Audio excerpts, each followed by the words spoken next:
Good morning students. आज हम बात करेंगे बेटा हमारी जो जनरल का अपना चैप्टर कर रहे हैं जो बहुत ही इंपॉर्टेंट है। वो हम लोग बेसिक एंट्रीज कवर कर चुके हैं, लेकिन आज हम लोग यहाँ पे इंट्रोडक्शन करेंगे वीडियो नंबर 8 के थ्रू। वीडियो नंबर 8 के थ्रू हम बात करेंगे आज हम लोग बिल्कुल जीएसटी के साथ हम जनरल एंट्रीज को डिस्कस करेंगे।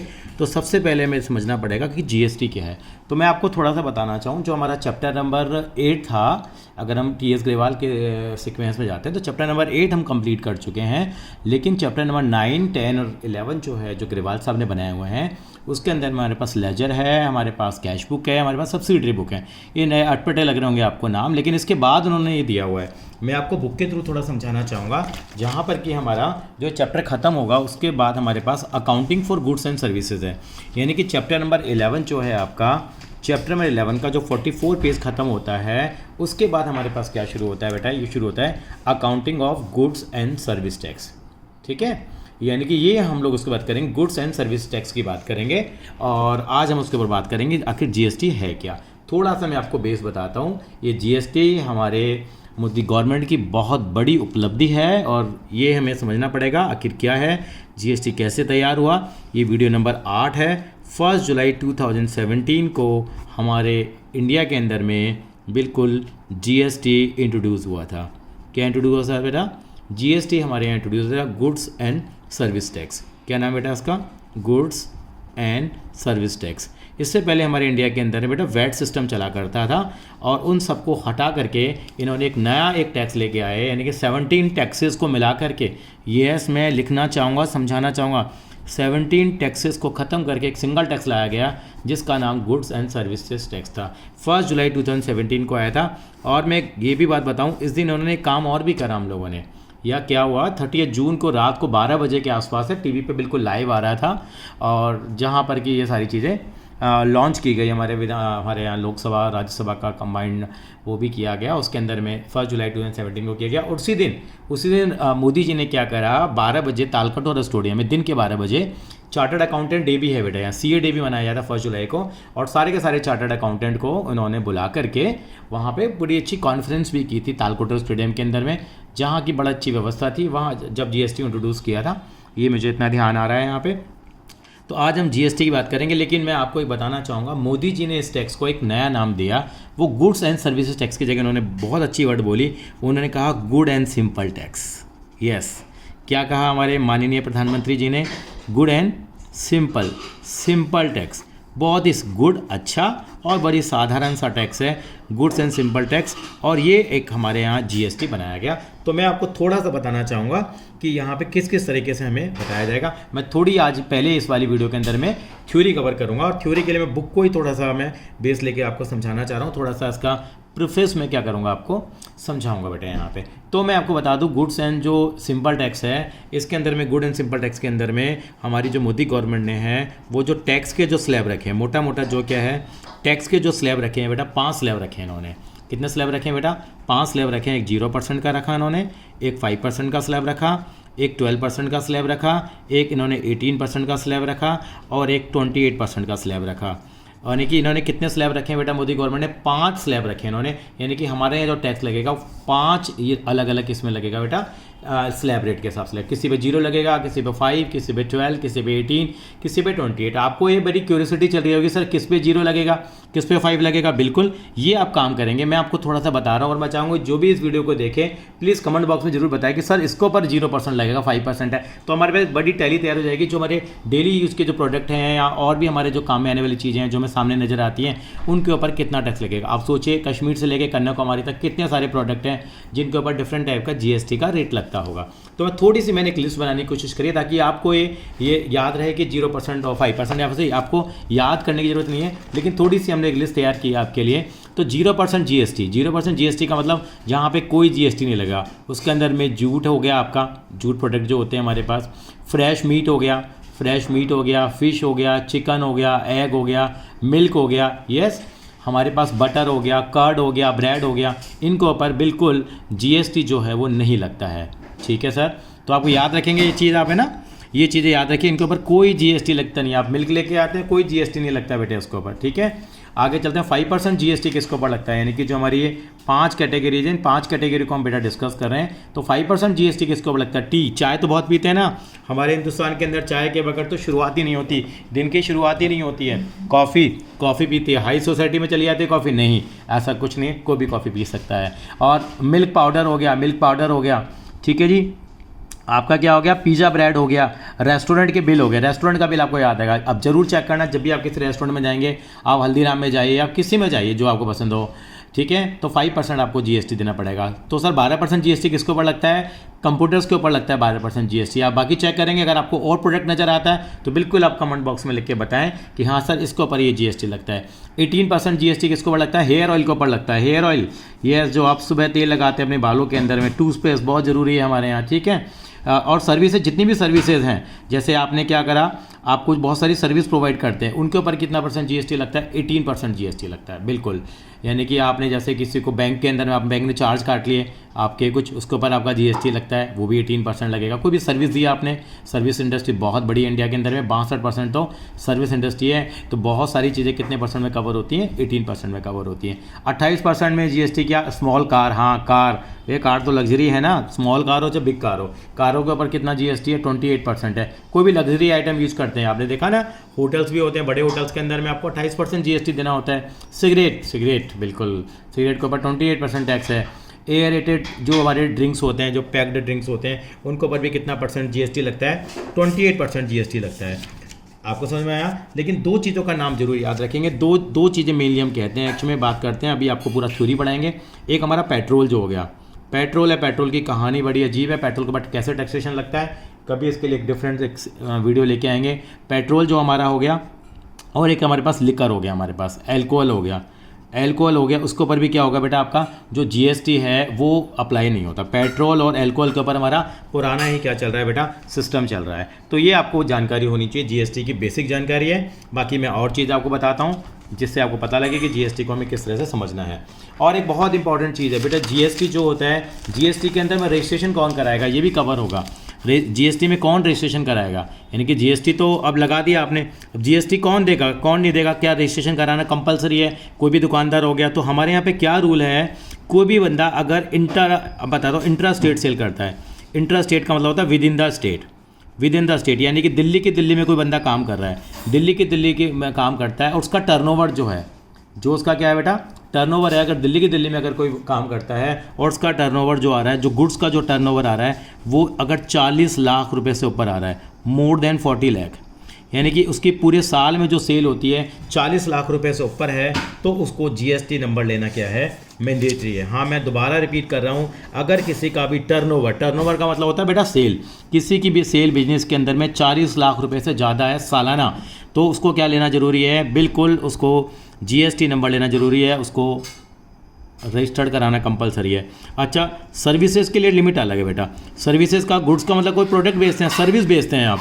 अगर आपको सर्विस बेचते हैं, अगर आप मान लीजिए ट्यूशन सेंटर ही है, ट्यूशन सेंटर में क्या दे रहे हैं? सर्विस दे रहे हैं, तो वहाँ पे अगर मोर देन 20 लाख, अगर 20 लाख से ज़्यादा की अगर आप सेल करते हैं, सेल अच्छा नहीं लगता है, मतलब 20 लाख से ज़्यादा की आपकी रिसीट्स हैं, क्योंकि वहाँ पे प्रोडक्ट थोड़ी सेल हो रहा है। अगर 20 लाख से ज़्यादा की रिसीट है तो भी आपको जीएसटी में क्या है? आपको रजिस्ट्रेशन कराना क्या है बेटा? कंपलसरी है। रजिस्ट्रेशन कराना क्या है? कंपलसरी है। फिर ये पूरी देखेंगे तो आपको काफ़ी हद तक चीज़ें क्लियर हो जाएंगी। ये जो मैंने बताया बेटा, आपको बताया मैंने नॉर्मल जगह, अगर कोई हिली एरिया है, हिली एरिया जानते हैं आप, हिमाचल चले जाइए, ठीक है, आप हिमाचल चले जाइए, आप मसूरी की तरफ चले जाइए आप, ठीक है, कहीं भी आप पहाड़ी इलाके में चले जाइए, तो वहाँ पे उनकी जो लिमिट है वो 40 लाख की जगह लिमिट कितनी कर दी गई? यहाँ पे गुड्स के केस में जो लिमिट है जो सरकार ने करी वो 20 लाख है, क्योंकि बेटा वहाँ पे आपको मालूम है इतनी सेल वगैरह नहीं होती है, सीजनल काम होता है। अगर मोर देन 20 लाख के अगर गुड्स बेचेंगे तो आपको जीएसटी में रजिस्ट्रेशन कराना मैंडेटरी है। और अगर हम सर्विसेज की बात करें, सर्विसेज में भी इसको आधा कर दिया है। क्या हो जाएगा बेटा? अगर 20 लाख है, 20 लाख की जगह उन्होंने क्या कर दिया? 10 लाख। ये सारी बातें बताई मैंने with in the state. With in the state का मतलब दिल्ली का माल दिल्ली में बेच रहा हूँ, जैसे दिल्ली में तिलक नगर से द्वारका बेच रहा हूँ, द्वारका से मैं क्या बेच रहा हूँ? मान लीजिए तिमारपुर में माल बेच रहा हूँ, तिमारपुर भी जगह है, जहांगीरपुरी है दिल्ली के अंदर में, दिल्ली के बारे में आप सबको मालूम है। अगर मुंबई में सामान बेच रहा है, मतलब महाराष्ट्र की महाराष्ट्र में, अब आप मुंबई में कहेंगे मुंबई और पुणे है, मुंबई और पुणे सिटी अलग अलग हैं, लेकिन आती क्या है, with in the same state आती है हमारे पास, यानी सेम स्टेट के लिए रूल है। अगर सर एक स्टेट से दूसरे स्टेट में बेचा है तो गुड्स, तो आपको रजिस्ट्रेशन कराना मैंडेटरी है, चाहे आपने 1 रुपये की सेल करी हो। यानी कि मैं दोबारा से लिखना चाहूँगा, अगर आपने एक स्टेट से 2, यानी कि नो लिमिट, कोई लिमिट नहीं है, everyone has to registered under the GST act में उनको रजिस्ट्रेशन कराना जरूरी है। अगर क्या होगी, इंटर स्टेट का मतलब क्या होता है, एक राज्य से दूसरे राज्य में। आप दिल्ली से पंजाब भेजिए, गुजरात भेजिए, गोवा भेजिए, दमन, मतलब कहीं भी भेजिए आप, तो अल्टीमेटली आपको क्या कराना पड़ेगा, आपको रजिस्ट्रेशन कराना मैंडेटरी है, कोई लिमिट नहीं है। ये मैंने आपको थोड़ा सा बताया। अब मैं आगे की तरफ बढ़ता हूँ बेटा, और उसके अंदर आपको बताऊंगा। और एक बड़ी इंटरेस्टिंग सी चीज़ आपको लग रही होगी, सर आपने बता दिया जीएसटी किस पे कितना कितना लगता है, किस किस पे नहीं लगेगा, ये भी आपने बता दिया। यानी कि वो जो जीएसटी की कैटेगरी से क्या कर दी गई हैं, चीज़ें बाहर कर दी गई, जिनको पुराना ही सिस्टम चल रहा है जो कैलकुलेशन करने का है। लेकिन एक लिस्ट मेरे पास ऐसी भी है जो जरूर मैं लेके आऊँगा आपके सामने, जिनके ऊपर जीएसटी बिल्कुल नहीं लगेगा। वो जरूर इस लिस्ट को देख लीजिए। कई बार जो टीचर होती है वो पूछ लेती है, GST is not levied on the following items, आपको नजर आ रहे होंगे, these are exempt from GST. क्या क्या चीज़ें हैं बेटा, सैलरी एंड वेजेस, सैलरी और वेजेस, यानी कि स्कूल में जितनी भी टीचर्स को सैलरी मिलती है तो वो पर्सनल टैक्स पे करेंगे, लेकिन स्कूल जो उसके ऊपर कोई जीएसटी पे नहीं करेगा। कोई एजुकेशनल सर्विस होगी, यानी कि इसी कैटेगरी में आ गई ये भी, तो एजुकेशनल सर्विस है, वो भी जीएसटी पे नहीं करेंगे। एजुकेशन के नाम की सर्विस है, इलेक्ट्रिसिटी और वाटर पे चेक करना, अपने बिजली और पानी के बिल आते हैं, उनके ऊपर भी क्या है, कोई जीएसटी नहीं है। हेल्थ सर्विसेज, केवल कंसल्टेंसी, वो भी जीएसटी के प्रीव्यू से बाहर रखी गई है। इंटरेस्ट है, इंटरेस्ट के ऊपर भी आपका जीएसटी लगता है। कभी भी देखना, पापा मम्मा की पासबुक देखना जरा, उसको मैं इंटरेस्ट की एंट्री है, उस पर कोई जीएसटी नहीं है। Supply service to the government, अगर हम गवर्नमेंट को सप्लाई करते हैं तो भी कोई जीएसटी अप्लाई नहीं होता। Supply of goods and services और both to the embassies of other countries, अगर किसी एम्बेसी को करते हैं, आप मालूम है हमारे चाणक्यपुरी के अंदर, दिल्ली के अंदर में एम्बेसी एरिया है, अगर उनको कोई सप्लाई करेंगे गुड्स और सर्विस की तो भी जीएसटी नहीं है। और travelling expenses claimed by the staff, अगर जैसे हर स्टाफ को क्या करता है, जितनी भी ऑर्गेनाइजेशंस होती हैं उनके अंदर में स्टाफ को ट्रैवलिंग की फैसिलिटी जाती है, उनके ऊपर भी कोई जीएसटी नहीं लगेगा। तो ये जीएसटी के अंदर में बाहर रखी गई हैं। बाकी ओवरऑल मैं आपको पिक्चर समझाने की कोशिश करता हूँ, आखिर जीएसटी है क्या। देखिए जरा, थोड़ा थ्योरेटिकल है, अगर आपको पता होगा तो आपको बेटर समझ में आएगा। तो बेटा सबसे पहली बात तो आपको समझना है कि हमारा ऑब्जेक्टिव क्या था, जीएसटी लाने का ऑब्जेक्टिव क्या था, जो हमारे यहाँ 1 जुलाई 2017 को लाया गया। तो फटाफट से एक वीडियो के अंदर में हम कवर करेंगे ताकि एक बेस हमारा तैयार हो जाए। तो आप याद रखेंगे, इसकी डेट ऑफ बर्थ क्या है, 1 जुलाई 2017 है हमारे पास। आपने देखा था नोटबंदी हुई थी, नोटबंदी की डेट याद है आपको, यस 8 नवंबर 2016। ये 2 बड़ी इंपॉर्टेंट डेट है हमारे लिए, बिल्कुल आपको याद रहनी चाहिए। उसके करीब करीब 8 महीने के बाद जीएसटी लाया गया हमारे भारत के अंदर में। तो उसका ऑब्जेक्टिव क्या था, सबसे पहला ऑब्जेक्टिव है developing common national tax by having one indirect tax, यानी कि वन नेशन वन टैक्स की बात यहाँ पे की गई थी। तो एक सबसे बड़ा बेनिफिट है कि हमारे हिंदुस्तान में, चाहे वो आप सामान बेच रहे हैं, चाहे आप दिल्ली में बैठे हो, चाहे बेंगलोर में बैठे हो, चाहे कलकत्ता में बैठे हो, सबके ऊपर रेट क्या होना चाहिए, एक होना चाहिए। पहले क्या होता था, अलग अलग होता था, ताकि हम लोग पूरे भारत के अंदर में अक्रॉस द इंडिया काम कर सकें। इसके अलावा दूसरा object decrease in the cost of goods by removing cascading effect of indirect. Cascading effect का मतलब पहले एक गवर्नमेंट ने टैक्स लगाया, फिर जो प्रोडक्ट आ गया 10 रुपये की चीज़ थी, 2 रुपये का टैक्स लगा, 12 आ गया, फिर 12 पे टैक्स लग रहा है, फिर उस पर 3 टैक्स लगा, फिर 15 पे टैक्स लग रहा है। तो टैक्स पर टैक्स लगा जा रहा था, उस कास्केडिंग इफेक्ट को क्या करा गया, खत्म किया गया है। ये मैं इनपुट और आउटपुट जीएसटी आपको अगली वीडियो के अंदर प्रॉपर तरीके से समझाऊंगा। तो यानी कि क्या बेनिफिट हुआ, ऑब्जेक्टिव पूछे जा सकते हैं थ्योरी के अंदर में, अगर आपका वाइवा हो रहा है तो वहाँ पूछा जा सकता है आपसे क्या सा बेनिफिट है। वन नेशन वन टैक्स और कास्केडिंग इफेक्ट क्या होता है बेटा, यहाँ पे हमारा खत्म होता है। ईज ऑफ डूइंग बिजनेस, अगर पूरे भारत के अंदर में अगर एक ही टैक्स लगेगा तो बिजनेस करना क्या हो जाएगा, आसान हो जाएगा। GST is a comprehensive indirect tax, और ठीक है, on almost all the indirect taxes except on, किसके ऊपर छोड़ दिया गया है, पेट्रोलियम पे छोड़ दिया गया है। मैंने बताया था पेट्रोलियम ड्यूटीज़ और एल्कोहल फॉर ह्यूमन कंजम्पशन, उनके ऊपर जो जीएसटी है बेटा वो अप्लाई नहीं होता, उसके ऊपर पुराना ही सिस्टम हमारा चल रहा है। बाकी इसके अंदर एक चीज़ है custom duty and tax levied on by the local bodies, उसके ऊपर भी जीएसटी अप्लाई नहीं होता, उनके ऊपर पुराना सिस्टम चल रहा है। आज मर्ज इनटू ए टैक्स, एक टैक्स में मिल गए हैं, तो 17 टैक्सेस कटने के बाद हमारे पास केवल क्या बचा बेटा, एक ही टैक्स हमारे पास रह गया है। अब simplifying compliance of indirect tax, यानी कि जो कंप्लाइंस है, जो इनडायरेक्ट टैक्स को जो फॉलो करने का तरीका है वो बड़ा क्या है बेटा, सिंपल तरीका है, इसको कंप्लाई करना बड़ा आसान है। एक्चुअली 17 टैक्सेज में डील करना था, अब आपको एक टैक्स में, नेचुरल सी बात है क्या हो जाएगा, अगर आपसे कोई कहे आपको 5 सब्जेक्ट की जगह एक ही सब्जेक्ट पढ़ना लगे तो आपको कैसा लगेगा? अच्छा लगेगा ना। बस वही वाली बात है, सिंप्लीफाई हो गया हमारे पास। A business has to comply with alone as one tax that is a GST under the earlier indirect tax में बहुत सारी चीज़ों को कंपाइल करना पड़ता था। Better and effective indirect tax management, और टैक्स मैनेजमेंट भी काफ़ी हो गया। अब एडमिनिस्ट्रेशन आसान हो गया। पहले क्या होता था, 17 के अंदर में अगर आपको रिपोर्ट करना पड़ता था, एडमिनिस्ट्रेशन गवर्नमेंट को कंट्रोल करना भी मुश्किल होता था, तो वो भी काफ़ी हद तक क्या हो गया, एडमिनिस्ट्रेशन आसान हो गया। तो जो टैक्स इवेशन है, टैक्स इवेशन और टैक्स की चोरी भी क्या हो गई है, अब काफ़ी हद तक कम हो गई है। Attracting foreign direct investment, FDI भी बढ़ गई है, यानी कि बाहर के लोग भी हमारे यहाँ बड़े इंटरेस्टेड हो गए हैं। क्यों हो गए? क्योंकि इतना अच्छा पैसा आएगा तो ऑफकोर्स क्यों बिजनेस नहीं करेंगे। अच्छा पैसा आएगा मतलब वो भी अच्छा कमाएंगे, क्योंकि बहुत सारा उनको टैक्स की फॉर्मेलिटीज़ में नहीं है। उससे हमारी FDI क्या हो गई है, अट्रैक्ट हो गई है बेटा। ठीक है। अफलेट ग्रॉस डोमेन, हमारा GDP भी आपका कैलकुलेट होता है। आपको मालूम है हमारी इंडिया की जो इकोनॉमी है ना, हम कहते हैं कि कैश इकोनॉमी ज़्यादा थी, यानी कि हमारे पास क्या हो गया, GST आने से क्या हो गया, अब सारा काम एक नंबर में होने लग गया। पता लगा मोदी जी के आने से बैंकिंग ट्रांजैक्शन ही बहुत हो गई है। उन्होंने कहा ना नोटबंदी कर दी पहले इन्होंने, तभी तो GST लेके आया, यानी कि सबको एक नंबर में काम करना पड़ेगा। तो हमारी GST भी क्या हो गया, अब आपको मोर ऑथेंटिक डाटा मिलेगा, क्योंकि जो पहले कैश में काम होता था जो सही नहीं था, और उससे जो हमारी जो GDP जो आई थी वो करेक्ट कैलकुलेट नहीं होती थी प्रॉपर तरीके से, सही नहीं आती थी, लेकिन अब वो रिलायबल आएगी। और eradicating cash economy, cash economy हमारी क्या है, ख़त्म, कैशलेस इकनॉमी की तरफ हम लोग बढ़ रहे हैं। ये सारे बेनिफिट हमारे पास थे हमारे पास। इसके अलावा हमारे पास एक टॉपिक आता है, what are the characteristics of GST, कि क्या क्या फीचर्स हैं। सबसे पहले it is a comprehensive. Comprehensive का मतलब क्या होता है, कॉम्प्रिहेंसिव का मतलब क्या होता है कि एक ही टैक्स है। It is replaced about 17 indirect taxes, 17 indirect taxes से उनको ख़त्म करके केवल एक टैक्स दिया गया। सोचिए कितनी बड़ी बात है। It can be collected by the registered tax payer. Registered tax payer का मतलब जो रजिस्टर्ड है हमारे GST के अंदर, वो ही कलेक्ट कर सकता है। रजिस्टर्ड होने के लिए बताया था, अगर आपके गुड्स 40 लाख से ज़्यादा बिकते हैं, और अगर आपके सर्विसेज 20 लाख से ज़्यादा बिकते हैं। और it is a value added tax, यानी कि जितनी वैल्यू इंक्रीज होती है उसी को ऊपर हमें GST देना पड़ता है। इसको समझाएंगे आपको। और it is a destination based tax, यानी डेस्टिनेशन बेस्ड टैक्स का मतलब भी क्या होता है, ये भी आपको एग्जांपल के थ्रू क्लियर होगा। अभी आप क्या याद रख लेंगे, ये केवल टैक्स कौन पे करता है, अल्टीमेटली कंज्यूमर पे करता है, जो फाइनल यूज़र होता है। It is charge every time, लेकिन बाद में इसका ना इनपुट क्रेडिट क्लेम हो जाता है, तो इसको कहते हैं कि केवल पेड बाय द कस्टमर, यानी सर्विसेज कहाँ तक पहुँचे हैं, रीचेज टू कंज्यूमर, और केवल उसी को टैक्स पे करना पड़ता है। इसको हम डेस्टिनेशन बेस्ड टैक्स कहते हैं।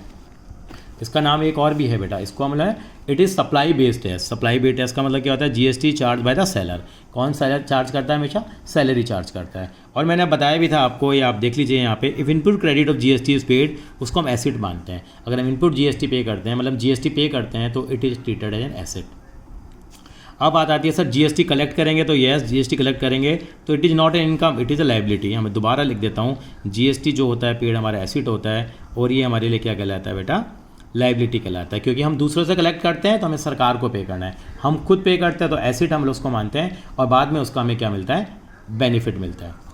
आगे चलते हैं। Unlike earlier indirect tax system, GST does not have any cascading effect, जो हम लोगों ने डिस्कस किया ही था। यहाँ पे मैंने रजिस्ट्रेशन के बारे में आपको ऑलरेडी बता दिया है कि रजिस्ट्रेशन के अंदर में क्या क्लॉजेज होते हैं, हिली और नॉन हिली एरिया के अंदर में। और टैक्स के स्लैब कितने बेटा, 5% है, 0% है, 5, 12, 18 और 28% के हमारे 5 स्लैब बने हुए हैं। और कैटेगरीज़ क्या है हमारे पास बता देते हैं। और कैटेगरी टैक्स की 3 कैटेगरी हैं। पहली कैटेगरी को CGST बोलते हैं, फिर SGST बोलते हैं, और IGST बोलते हैं। CGST और SGST जो अप्लाई होते हैं बेटा, अगर हम लोग क्या बोलते हैं विद इन द स्टेट हम बेचेंगे, अगर हम लोग विद इन द स्टेट बेचेंगे तो हम लोग क्या बोलेंगे, इसको CGST और SGST बोलेंगे। CGST की फुल में है central goods and service tax, और state goods and service tax. इसको समझेंगे क्या है अभी।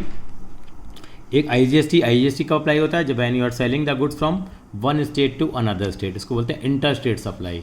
अगर क्या हो रही है, इंटर स्टेट सप्लाई, एक राज्य से अगर दूसरे राज्य में अगर सामान को बेच रहे हैं। तो ये बिल्कुल बेसिक बताया आपको, समझाया आपको। इंट्रा स्टेट का मतलब विद इन द स्टेट है। आप क्या बताया, चेन्नई, अगर आप दिल्ली की बात करते हैं, दिल्ली के अंदर में अगर आप तिलक नगर से मैंने बताया अगर द्वारका बेच रहे हैं, या द्वारका से आपने कहाँ बेच दिया, तिमारपुर मैंने एग्जाम्पल दिया, या आप रजौरी गार्डन बेच रहे हैं, राजा गार्डन बेच रहे हैं, जनकपुरी, विकासपुरी बेच रहे हैं, तो अल्टीमेटली क्या माना जाएगा, ये बिल्कुल ठीक कहा आपने, इसको हम क्या मानेंगे, interested with in the state है। लेकिन आपने दिल्ली से गुजरात बेचा, गोवा बेचा, फाइन, पंजाब बेचा, बिहार बेचा, यूपी बेचा, तो क्या माना जाएगा वो, यस इंटर स्टेट। तो अगर सेम स्टेट में बेचते हैं तो क्या अप्लाई करते हैं बेटा, CGST और SGST, यानी कि सेंट्रल गवर्नमेंट को भी टैक्स देना पड़ेगा, स्टेट गवर्नमेंट को भी। सेंट्रल गवर्नमेंट का मतलब दिमाग में रख लो, मोदी जी को टैक्स देना है, हम दिल्ली वाले हैं, हम दिल्ली की बात करें। और SGST का मतलब है केजरीवाल जी को टैक्स देना है, यानी कि ये जो आपका टैक्स होता है ना बेटा, आपको बताऊँ। और अगर इंटर स्टेट होगा तो IGST देते हैं। क्या देते हैं बेटा? IGST।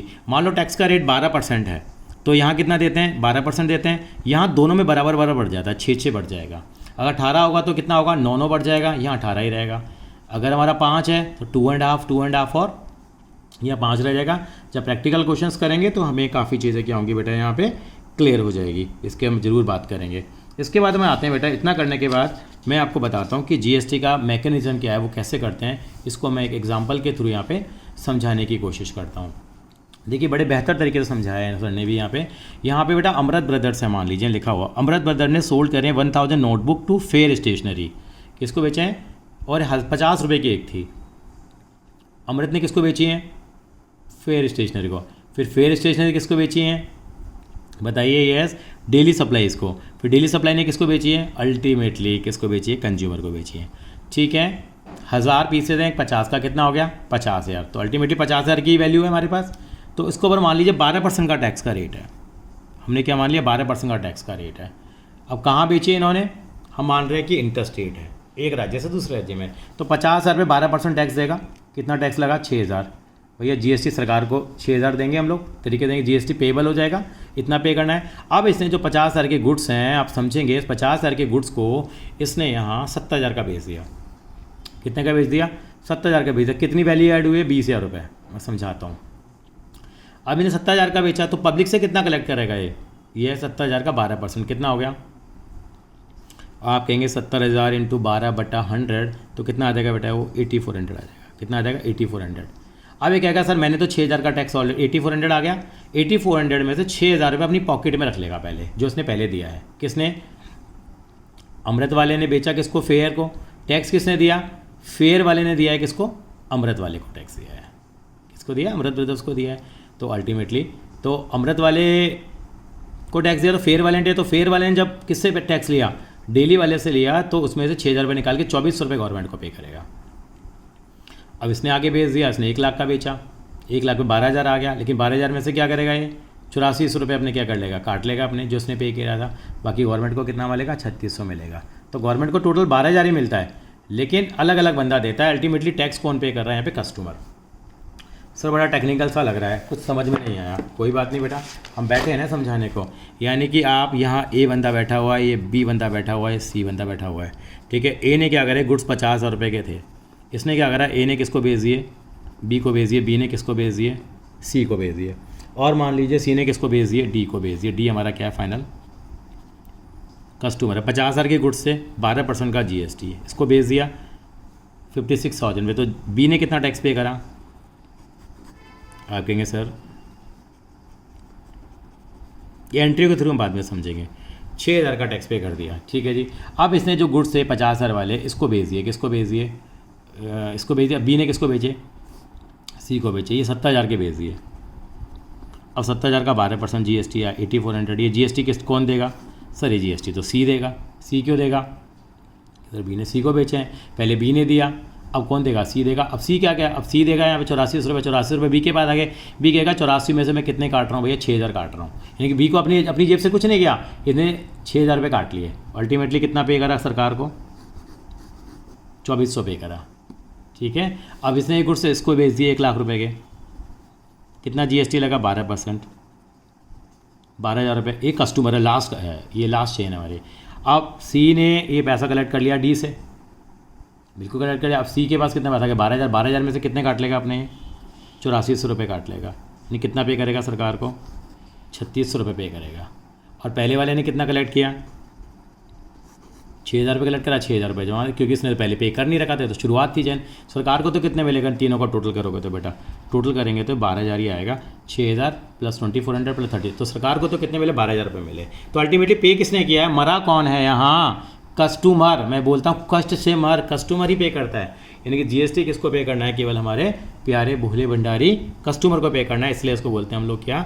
डेस्टिनेशन बेस्ड टैक्स बोलते हैं। यानी कि जहाँ पर जाएगा वहीं पे क्या होता है? ये टैक्स पे कराया था। थोड़ी सी जानकारी और भी यहाँ पे लेंगे। अभी हमने एंट्री पे नहीं आए हम लोग यहाँ पे केवल अभी हम बेसिक चीज़ें कवर कर रहे हैं यहाँ पे बेटा। ये मैंने आपको बताया क्या क्या इंपॉर्टेंस है, इंपॉर्टेंट पॉइंट क्या है जीएसटी के अंदर में, वो हम लोग जरूर चर्चा करेंगे। GST charge by the registered dealer बता दिया आपको, रजिस्टर्ड डीलर के तरीके बता दिए, ठीक है। और interest rate supply of both CGST and CGST are charged at half rate पे लगाते हैं हम लोग। यानी कि जब इंटरेस्ट रेट करेंगे तो 12% का जीएसटी होगा तो 6% बढ़ जाएगा, 18 होगा तो 9 बढ़ जाएगा, और 28 होगा तो 14।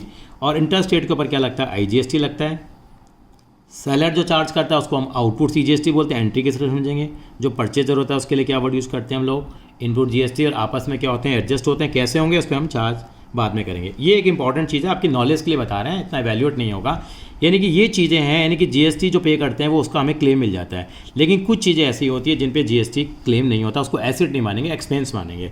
यानी कि आपके इतना काम का नहीं है, लेकिन फिर भी आपको बेसिक पता होना चाहिए। GST paid is not an expense but is an asset for the purchaser, क्योंकि यहाँ पे इनका जो क्लेम है वो एडजस्ट नहीं होता है। यानी GST paid by the purchaser is input and allowed to set off debited to input GST account because it can be set off against output. Technical line लगी होगी, करेंगे बाद में इसको।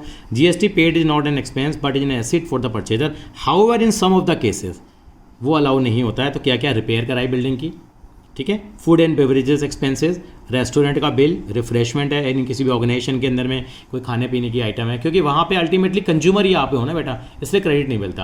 यानी कि डेस्टिनेशन बेस्ड टैक्स है, आपने रिपेयर कराया बिल्डिंग का, आप उसको फर्दर तो आगे नहीं कर रहे ना काम, तो इसका मतलब उसको क्या मानेंगे हम लोग, यस ये अल्टीमेट कंज्यूमर है, तो इनको हम क्या मानते हैं, एक्सपेंस मानते हैं। मेंबरशिप फी क्लब की पे करी है आपने, आगे थोड़ी ट्रांसफर करो, खुद ही बेनिफिट ले रहे हो। आपने हेल्थ क्लब की फी पे करी है, फिटनेस, यानी कि वहाँ आज तरह से आप कंज्यूमर ही हो गए हो, तो इसके लिए वो जीएसटी आपका खर्चा जुड़ जाएगा, उसका आपको इनपुट क्रेडिट नहीं मिलेगा। अगर कोई हेल्थ इंश्योरेंस पे किया है आपने, ठीक है, परचेज तो व्हीकल है, अगर व्हीकल आपने खरीदा है उस पर अगर आपने कोई पे किया है, क्योंकि अल्टीमेट कंज्यूमर है बेटा वहाँ पे, ठीक है। गिफ्ट टू द स्टाफ, अगर आपने स्टाफ बांटा है किसी गिफ्ट को, स्टाफ को गिफ्ट बांटा है, कोई डोनेशन अगर आपने दी है तो अल्टीमेटली लास्ट एंड है वो। सैंपल अगर आपने बांटा है या कोई ड्राइंग्स है, इन केसेस के अंदर में जो जीएसटी है वो क्या होता है, आपका एक्सपेंस माना जाता है। मैं दोबारा लिख देता हूँ, एक्सपेंस।